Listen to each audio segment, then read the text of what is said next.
Hello दोस्तों, मैं शास्त्री विशाल वशिष्ठ आप सभी का आपके अपने YouTube चैनल संस्कृत सागर में हार्दिक स्वागत करता हूं। इस चैनल पर आपको संस्कृत विषय की वीडियो प्रोवाइड कराई जाएंगी, चाहे वह वैदिक साहित्य हो, लौकिक साहित्य हो, संस्कृत ग्रामर हो, संस्कृत के जितने भी विषय है उन सभी पर आपको यहाँ पर वीडियो प्रोवाइड कराई जाएंगी। अगर आप CTET, HTET, UPTET या UGC नेट इत्यादि किसी भी प्रकार के कॉम्पिटिटिव एग्जाम की तैयारी कर रहे हैं तो यह जो चैनल है आपके लिए बहुत ही उपयोगी सिद्ध होगा। आज हमारी यहाँ पर सबसे पहली वीडियो है तो हम वैदिक साहित्य से इसको प्रारंभ करेंगे। आप अन्य विषयों पर वीडियो चाहते हैं तो आप कमेंट बॉक्स में बताएं, संस्कृत विषय का कोई भी टॉपिक हो आपको उसी विषय पर वीडियो प्रोवाइड कराई जाएगी। तो चलिए अपने आज की वीडियो को हम प्रारंभ करेंगे। आज हम यहाँ पर ऋग्वेद पर चर्चा करेंगे। हमने यहाँ पर ऋग्वेद के 30 प्रश्न लिए हैं जो कि परीक्षाओं में पहले भी पूछे जा चुके हैं और बहुत ही महत्वपूर्ण है परीक्षा की दृष्टि से। तो चलिए प्रश्नों का सबसे पहले हम अध्ययन करते हैं। तो सबसे पहला प्रश्न है, वेद कितने हैं? आप सभी जानते होंगे कि वेदों की संख्या 4 है। ऋग्वेद, यजुर्वेद, सामवेद और अथर्ववेद। अगला प्रश्न है, विश्व का आदि ग्रंथ कौन सा है? तो इसका उत्तर है ऋग्वेद। अगला प्रश्न है, विश्व के आदि ग्रंथ ऋग्वेद का प्रथम अक्षर क्या है? तो इसका उत्तर है अ। अगर आपसे पूछा जाए कि पहला सूक्त कौन सा है तो उसका उत्तर होगा अग्नि सूक्त। अग्नि सूक्त का जो पहला मंत्र है उसका प्रथम अक्षर अ है। ऋग्वेद को किन क्रमों में विभाजित किया गया है? तो इसका उत्तर है अष्टक और मंडल। इसको दो प्रकार से विभाजित किया गया है।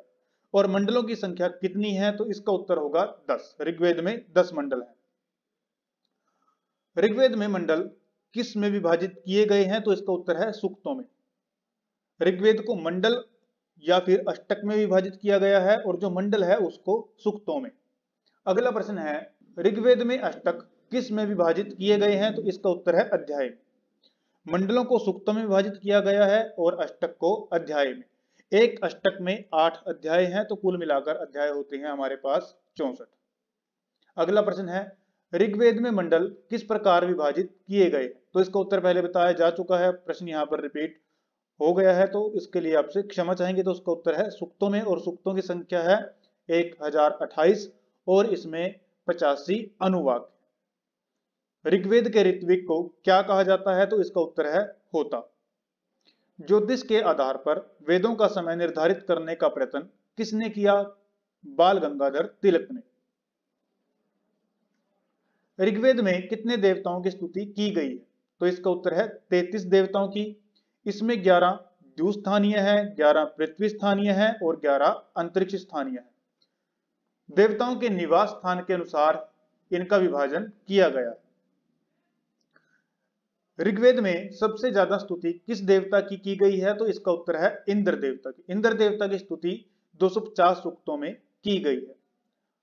अगला प्रश्न है, स्वस्तिवाचन के लिए ऋग्वेद का कौन सा सूक्त प्रसिद्ध है? या यूं भी पूछा जा सकता है कि स्वस्तिवाचन कौन से वेद से लिया गया है? तो इसका उत्तर होगा ऋग्वेद। और अगर पूछा जाए कौन सा सूक्त तो इसका उत्तर होगा भद्र सूक्त या कल्याण सूक्त, क्योंकि भद्र सूक्त का ही दूसरा नाम कल्याण सूक्त। पद्यात्मक वेद कौन सा है? तो इसका उत्तर है ऋग्वेद। वेद अपौरुषेय हैं ऐसा किसने कहा? तो इसका उत्तर है आचार्य सायण ने। ऋग्वेद में अग्निदेव की स्तुति कितने सूक्तों में की गई है? तो इसका उत्तर होगा 200 सूक्तों में। ऋग्वेद में सोमदेव की स्तुति कौन से मंडल में की गई है? तो इसका उत्तर है नवम मंडल। नवम मंडल को पवमान मंडल भी कहा जाता है। ऋग्वेद के किन मंडलों को परिवार मंडल या वंश मंडल कहा जाता है? तो इसका उत्तर है सूक्त 2 से लेकर 7 तक, क्योंकि इनका जो मंडलों का जो ये नाम रखा गया, वंश मंडल कहा गया, यह ऋषियों के आधार पर कहा गया। ऋग्वेद के नवम मंडल का नाम क्या है? तो आपको पहले बताया जा चुका है, इसको सोम मंडल या पवमान मंडल भी कहा जाता है। ऋग्वेद में सबसे बाद में कौन सा मंडल जोड़ा गया? तो इसका उत्तर है 10वां मंडल। ऋग्वेद के सप्तम मंडल का क्या नाम है? तो इसका उत्तर है वाशिष्ठ मंडल। पतंजलि के अनुसार ऋग्वेद की शाखाएं कितनी हैं? तो 21 शाखाएं हैं। ऋग्वेद की कितनी शाखाएं हैं? हालांकि महर्षि पतंजलि ने 21 शाखाएं मानी है, परंतु इनमें 5 ही प्रमुख हैं, जो हैं शाकल, बाष्कल, अश्वलायन, सांख्यायन और मांडूकायन। ये चरण व्यूह के रचयिता के अनुसार बताई गई। ऋग्वेद के ब्राह्मण ग्रंथ या फिर आरण्य ग्रंथ या उपनिषद कितने हैं? तो इनकी संख्या 2 है। 2 ही ब्राह्मण ग्रंथ हैं, 2 ही आरण्यक हैं और 2 ही उपनिषद हैं। वो है ऐतरेय ब्राह्मण और सांख्यायन ब्राह्मण। इसी प्रकार ऐतरेय आरण्यक और सांख्यायन आरण्यक, इसी प्रकार ऐतरेय उपनिषद और सांख्यायन उपनिषद। इस प्रकार आपको याद करने में आसानी रहेगी। ब्राह्मण ग्रंथ हो, आरण्यक हो या उपनिषद हो, उनकी संख्या 2 ही है। ऋग्वेद का प्रथम सूक्त कौन सा है? तो इसका उत्तर आपको पहले बताया जा चुका है। इसका उत्तर है अग्नि सूक्त। ऋग्वेद में कुल मंत्र कितने हैं? तो इसका उत्तर है 10,580.25। ऋग्वेद का उपवेद कौन सा है? तो इसका उत्तर है आयुर्वेद और इसके रचयिता हैं धन्वंतरि। ऋग्वेद के मंत्रों को क्या कहा जाता है? तो इनको ऋचा कहा जाता है। आपसे प्रश्न पूछा जा सकता है कि ऋग्वेद के मंत्रों को क्या कहा जाता है, तो आपको पता होना चाहिए कि इनको ऋचा भी कहा जाता है। वेद के उच्चारण से संबंधित विकृतियां कितनी हैं? तो इसका उत्तर है 8 विकृतियां हैं, जैसे जटा, माला इत्यादि। इनका जो उपयोग है वो वेद के उच्चारण के समय किया जाता है। ऋक् संहिता किस घटक की प्रतीक है? तो इसका उत्तर है शरीर की प्रतीक है।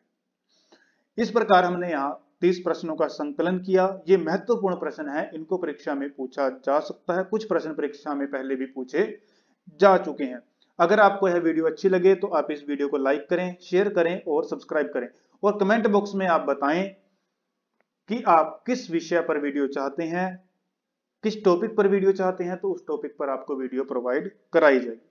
और हम जो इसी प्रकार अपने क्रम को आगे बढ़ाते चलेंगे। जैसे ऋग्वेद की चर्चा की, उसके बाद यजुर्वेद की, अथर्ववेद की, सामवेद की। अगर आप इससे भी ज्यादा डीप नॉलेज चाहते हैं कि आपको इनके उपनिषद इत्यादि के बारे में बताया जाए, तो आपको वो भी बताया जाएगा। आपको जैसा भी अच्छा लगे आप एक बार कमेंट बॉक्स में बताएं। धन्यवाद।